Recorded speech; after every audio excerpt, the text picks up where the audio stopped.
Hello, Westford. This week, we bring you a recap of the Apple Blossom Parade and Ceremony, show you scenes from the Westford Academy Junior Cotillion, and we highlight performances from Multicultural Community Night at the Miller School. I'm Ira Keltz, and it's time for WestfordCAT News.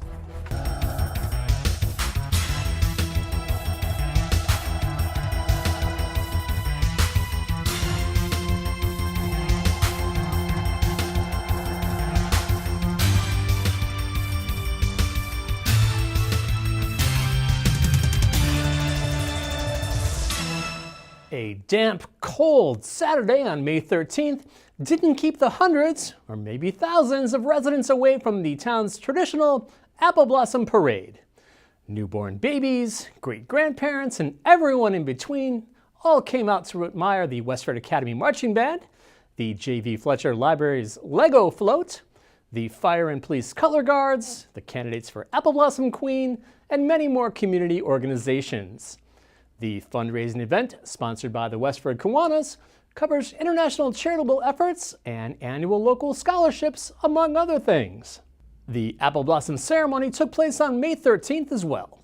Local historian June Kennedy was named Kiwanis Person of the Year in recognition of Westford's Recollections series she published in the Westford Eagle from 1970 to 1975. For the town's bicentennial celebration, she recorded interviews with 50 of the town's elderly residents and later penned 2 historical books. Westford Academy senior Olivia Overington was crowned this year's Apple Blossom Queen by Emily Morrow, who won the award last year. Overington was one of 10 WA students to be chosen by teachers and guidance counselors for the honor.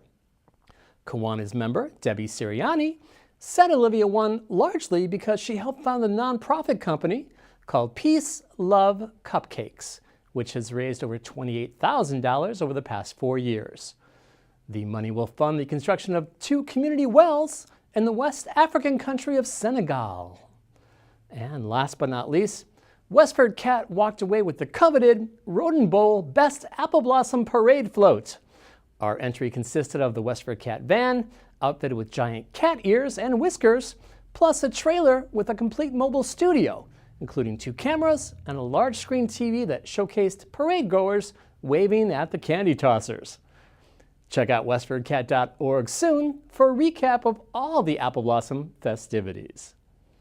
Board of Health members reviewed testing results from Newport Materials at 540 Groton Road and expressed concern over some levels of contaminants discovered in mounds of soil being imported into the town.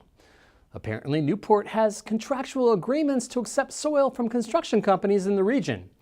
Here's Westford's Health Director, Jeff Stevens, suggesting he contact the town's licensed site professional for her input, followed by board member Zach Cataldo. What I'll do is I'll contact Anne Marie. I will ask her what she thinks is reasonable for data collection from the sites of origin. I actually, could I take out the word reasonable? I don't really care what's reasonable. I'd like to see it all. Yes. Oh, then I just need to ask for it all. Then. Right. I mean, I don't really care how much data there is, and if we need to hire more consultants, I personally would like to hire more consultants. Yeah. I mean, there is going to be a lot of data. There's a lot of dirt. So I just want to point out, I did just a little bit of math on the little bit of data that they've given us. Yep. Because I have trouble picturing these amounts. I know that, Michelle, you work with this stuff, so you can picture, but I can't. So I took the 21 samples and I averaged it just for barium and for arsenic. And please check my math. If you take the average of their samples and you multiply it by the size of this quantity of dirt, which is in this case 34,000 tons, I came up with 3,884 pounds of barium just in this sample. So because that way I can picture it. It's clean dirt, and then you take 3,884 pounds of barium and you pour it into that dirt. Then I took the arsenic and I did the same thing. I averaged the samples, multiplied it out, and I came up with 647.3 pounds of arsenic. So what I'm trying to picture here is that from one site. So if we were to grant them a hazardous waste permit, the argument has been made that dirt is not hazardous waste. Of course, you should grant us the permit. I'm picturing if you took what's in that dirt, what they've told us is in that dirt, and took it in barrels, would we give them a permit to store it just in barrels? And I wouldn't. That would be but, different, yeah. But it's not in barrels. It's in the dirt. And then this is leaching into our groundwater, and if it's VOCs, it's going into our air. So this is why I think we need Anne Marie to give us a handle on this, because the amounts here are staggering. You can find the entire meeting at WestfordCAT.org. The Miller School held its annual Multicultural Community Night on May 11th. Here are some highlights of the students' performances.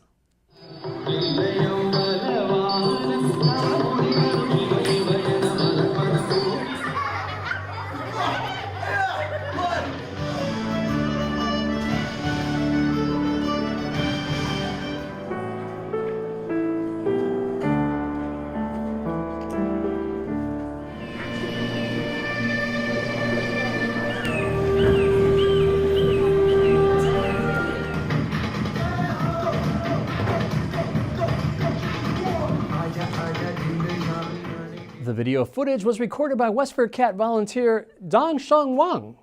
If you'd like to learn how to cover events like Dongsheng, please email our outreach manager, Sarah Fletcher, at sfletcher@westfordcat.org. News Director Joyce Polino Crane updates you now on the Zoning Board of Appeals meeting. Thanks, Ira. The belated submission of a packet of detailed information raised the ire of Zoning Board member David Earle on May 17th. The board has been engaged in public hearings for a T-Mobile cell tower since last summer, when an application for 11 Brookside Road was submitted. Later, representatives of T-Mobile submitted an alternative application for 73 Brookside Road. The controversial proposals prompted abutters to suggest other locations, which the T-Mobile representatives, Francis Parisi and Brian Grossman, evaluated and presented to zoning board members at this month's meeting. But board member David Earle chastised the two for the short lead time. How long ago were you asked for the comparisons? Last year. How many days? I don't know. How many days since our last meeting? I don't know. 1 month, 30 days. My question is, why did it take you till the 29th day to respond? We are working with T-Mobile. We asked them the question. They process the data. They have their own internal process and review process. It needed to be discussed and reviewed. The maps need to be prepared. Are you submitting to us that 30 days is not adequate and you need more time? The information is submitted. We don't have any more information to submit. You can't ask the volunteer board to do an analysis and to read this stuff, getting it yesterday or today, and you're asking us to respond in 30 minutes, and you had 30 days. It doesn't compute. Both hearings have been continued to June 21st. Watch the entire meeting at WestfordCAT.org. And don't forget to tune in to WestfordCatNews.org online for all your local news. Back to you, Ira. Gary Lavelle, who was elected to the Planning Board, has issued a statement explaining why he accepted the position after he had withdrawn in April from the May 2nd race due to personal reasons. Lavelle's name appeared on the ballot because he had missed the deadline for officially withdrawing.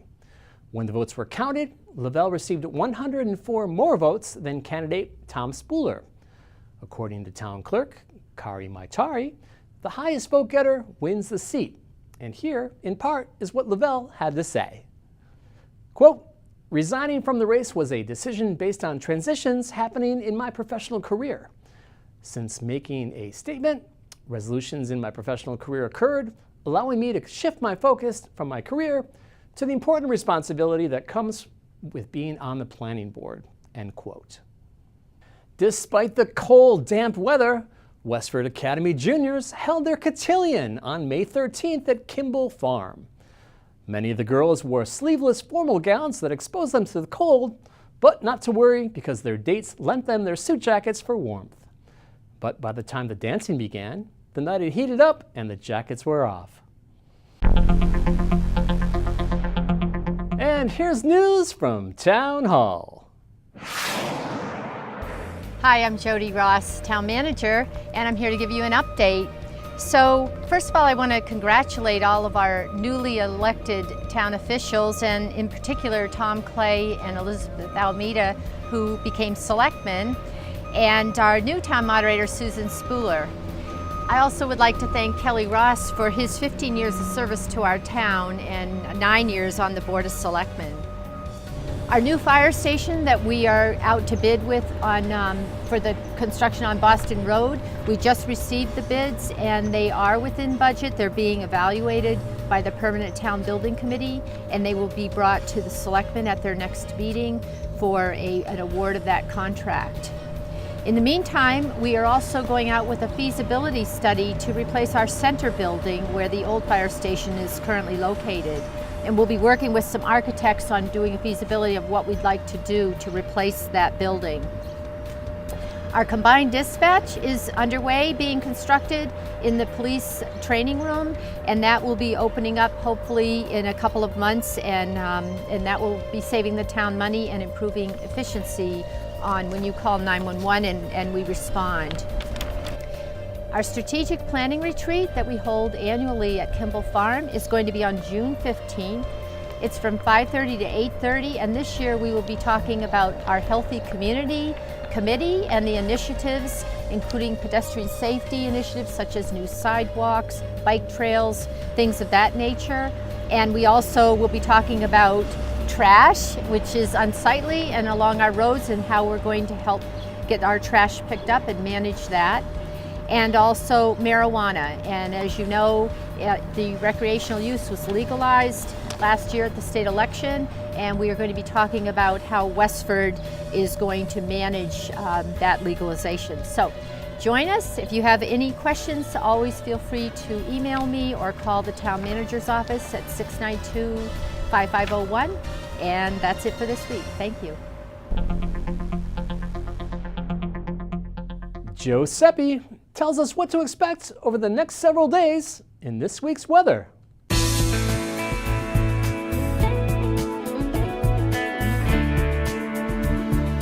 Hello, Westford.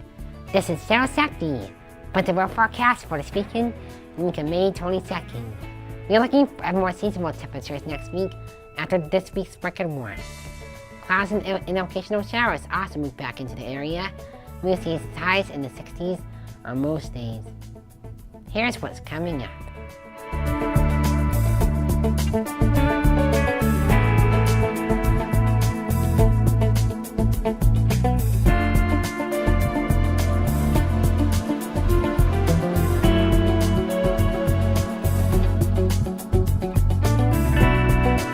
That was the best weather.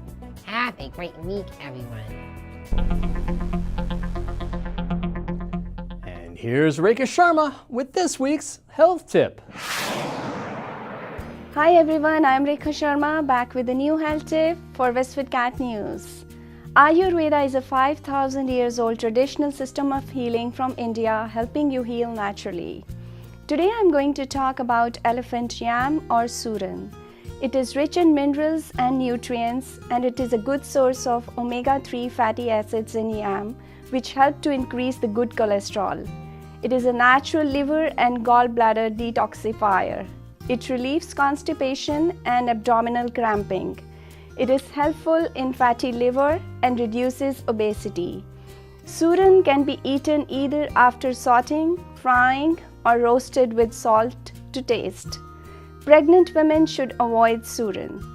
If you have any other allergies, please contact your PCP before consuming. I'll be back with a new health tip. Bye for now. Archer, the ferret, is available now for adoption at the Lowell Humane Society. Here's Patty Stalker with more information on how you can adopt a loving pet. Of course, there are dogs and cats available for adoption at the Lowell Humane Society, but they also have a variety of other interesting loving pets. Recently, I met with marketing and fundraising manager Crystal Arnott, who introduced me to Archer, a 1-year-old feisty, fun, and frolicking ferret.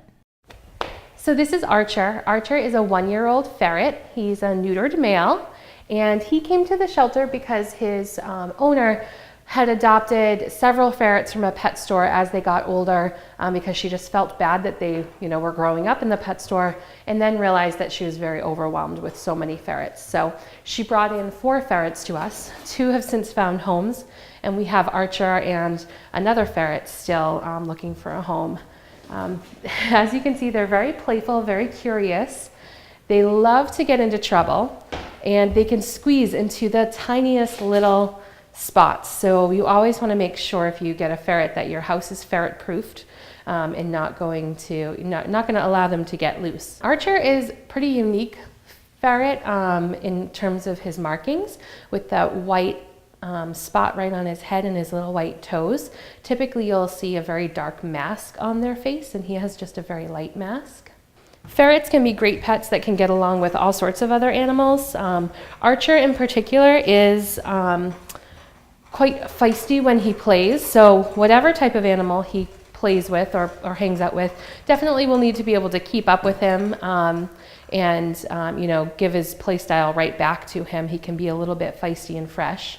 He definitely needs a ferret experienced adopter because of that feisty nature. You'll want someone that will read when he's getting really worked up and it's time for a break.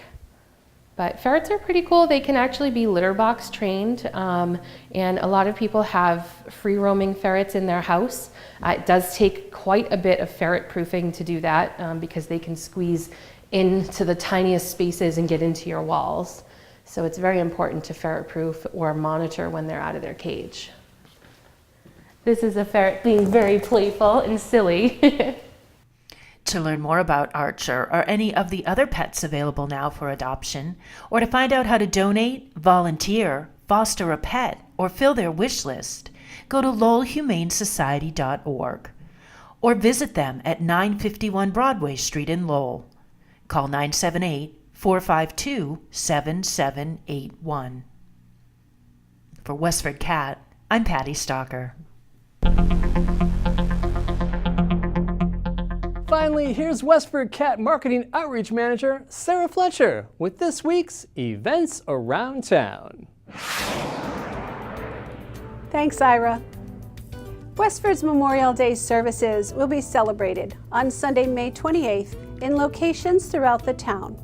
At 10:45 a.m., volunteers will begin reading the names of those who have died in service. Earlier in the morning, ceremonies will take place in Forge Village, Graniteville, and Navnasset.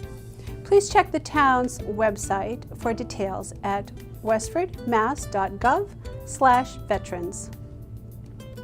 Send your favorite Westford Academy Class of 2017 graduate Mylar balloons as a fun way to congratulate them. Balloons are just $6 each. 6 balloons to the same address are $30. Visit wefweb.org for balloon order forms. Balloons will be delivered the day before graduation. For more information, you can contact Kelly Guthrie at kguthrie@wefweb.org. The deadline for ordering is Thursday, May 25th.